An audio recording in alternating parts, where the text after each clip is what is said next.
Igitabo cya mbere cy'Abami, igice cya mbere. Dawidi akiriho yimika Salomo. Umwami Dawidi yari ashaje ageze mu zabukuru, bakamworosa imyenda ntasusurukirwe. Nuko abagaragu be baramubwira bati, mwami nyagasani, bagushakire umukobwa w'inkumi abane nawe, ajya agukuyakuya agupfumbate kugira ngo ususurukirwe nyagasani.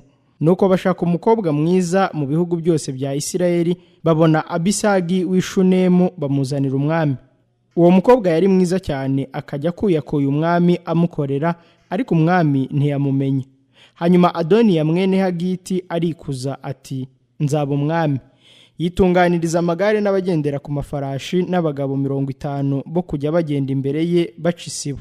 Icyakora se ntabwo yigeze kumucyaha byatuma arakara ati, ibyo wabitewe n'iki? Adoniya yari umuntu w'uburanga cyane kandi yavutse akurikira Abusalomo mwasi.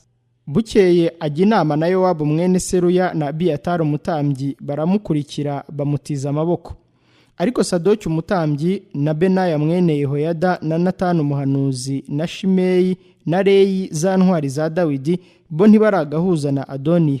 Hanyuma Adoniya yenda inka n'intama bibyibushye abyicira ku gitare cy'i Zohereti hateganye na Enirogeri, ararika bene se abana b'umwami bose n'abayuda bose b'abagaragu b'umwami. Ariko umuhanuzi Natani na Benaya na za ntwari na Salomo mwene se bo ntiyabararika. Maze Natani abwira Batisheba nyina wa Salomo ati, ntiwumvise ko Adoniya mwene Hagiti yiyimitse kandi databuja Dawidi atabizi? Nuko none ndakwinginze, ngwino nkugire inama kugira ngo ukize amagara yawe n'ay'umuhungu wawe Salomo. Dore genda usanga umwami Dawidi umubwire uti, mwami nyagasani, ntiwarahiye umuja wawe uti, ni ukuri umuhungu wawe Salomo azima amaze gutanga? Kandi uti niwe uzima ingoma yawe. None niki gitumye Adoniya yimye? Ni ukukivugana n'umwami, nanjye ndi bwinjire ngo ukurikire mpamye amagambo yawe. Nuko Batisheba asanga umwami aho yari ari ku murere, ariko umwami yari ashaje cyane kandi Abisagi w'i Shunemu yabaga ahamukorera. Batisheba arunama aramya umwami. Umwami aramubaza ati, hari icyo ushaka? Aramusubiza ati, nyagasani, warahiye Uwiteka Imana yawe, ubwira umuja wawe uti, ni ukuri umuhungu wawe Salomo niwe uzima maze gutanga, akicara ku ntebe y'ubwami bwanjye. Ariko none mwami nyagasani, Adoniya yimye utabizi. Ubu yishe inka n'intama by'imishishe byinshi cyane, ararika abana b'umwami bose na Abiyatari umutambyi na Yowabu umugaba w'ingabo, ariko umugaragu wawe Salomo ntiyamuraritse. Nuko none mwami nyagasani, Abisirayeli bose baguteze amaso ngo bamenyeshe uzima ingoma yawe umaze gutanga. Kandi dore mwami nyagasani, numara gutanga ugasanga abasogokuruza utabigenjeje utyo, jyewe n'umuhungu wanjye Salomo twakwitwa abagome. Akivugana n'umwami, umuhanuzi Natani arinjira. Babwira umwami bati, nguyu umuhanuzi Natani araje. Ageze imbere y'umwami, amwikubita imbere yubamye. Natani abaza umwami ati, hariya mwami nyagasani, ni wowe wavuze ngo Adoniya niwe uzima umaze gutanga akicara ku ntebe y'ubwami? Dore uyu munsi yamanutse yica inka n'intama by'imishishe byinshi cyane, ararika abana b'umwami bose n'abatware b'ingabo na Abiyatari umutambyi.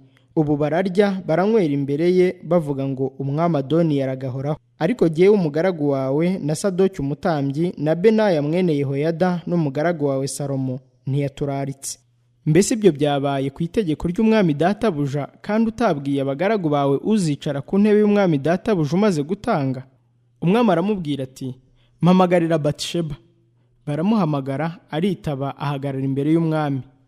Nuko umwami ararahira ati, nk'uko Uwiteka ahoraho wacunguye amagara yanjye mu byago byose, uko nakurahiye Uwiteka Imana ya Isiraheli nti, ni ukuri umuhungu wawe Salomo niwe uzima amaze gutanga akicara ku ntebe y'ubwami mu cyimbo cyanjye, ni ukuri niko ndi bubitegeke uyu munsi. Batisheba yunama imbere y'umwami aramuramya aravuga ati, umwami nyagasani aragahoraho. Umwami Dawidi aravuga ati, nimumpamagarire Sadoki umutambyi n'umuhanuzi Natani na Benaya mwene Yehoyada. Bitaba umwami. Nuko umwami arababwira ati, mujyane abagaragu ba shobuja kandi muhekeshe umuhungu wanjye Salomo ku yanjye nyumbu, mumanukane nawe mujye i Gihoni.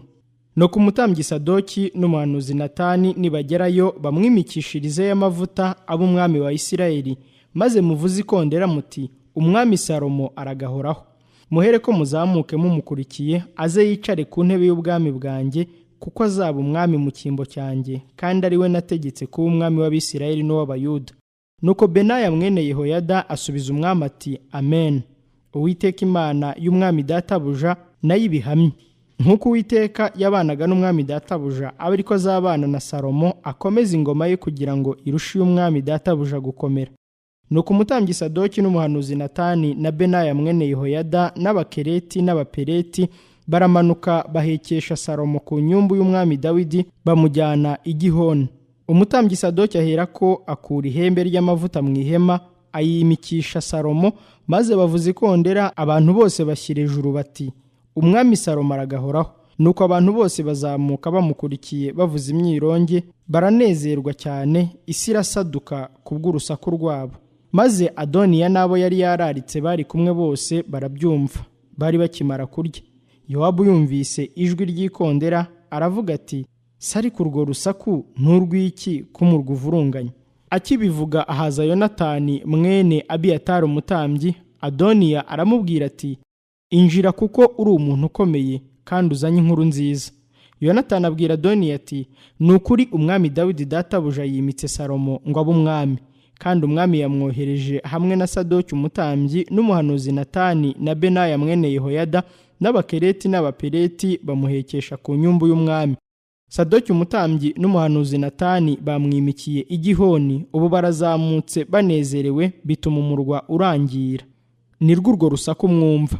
None ubu Salomo yicaye ku ntebe y'ubwami, kandi abagaragu b'umwami baje basabira umwami Dawidi databuja umugisha bati Imana yawe ikuze izina rya Salomo kurirutisha iryawe, kandi ikomeze ingoma ye kugira ngo irushe yawe gukomera. Umwami aherako yunama ku gisasiro cye, aravuga ati Uwiteka Imana ya Isirayeli himbazwe, kuko ariyo itanze uwo kwicara ku ntebe yanjye nkirora. Maze abo Adoniya yari yararitse baratinya, barahaguruka baragenda, umuntu wese acukwe. Nuko Adoniya atinya Salomo, arahaguruka aragenda yisunga amahembe y'icyotero. Nuko bajya kubwira Salomo bati Adoniya yatinye umwami Salomo, ubu yisunze amahembe y'icyotero. Ariho aravuga ngo icyampa umwami Salomo akandahira uyu munsi ko atazanyicisha inkota jyewe umugaragu we. Nuko Salomo aravuga ati niyerekana ko ari umuntu mwiza, nta gasatsi ke kazagwa hasi, ariko nabonekwaho n'icyaha azapfa. Umwami Salomo aherako yohereza abo kumukura ku cyotero. Araza aramya umwami Salomo. Salomo aramubwira ati itahi.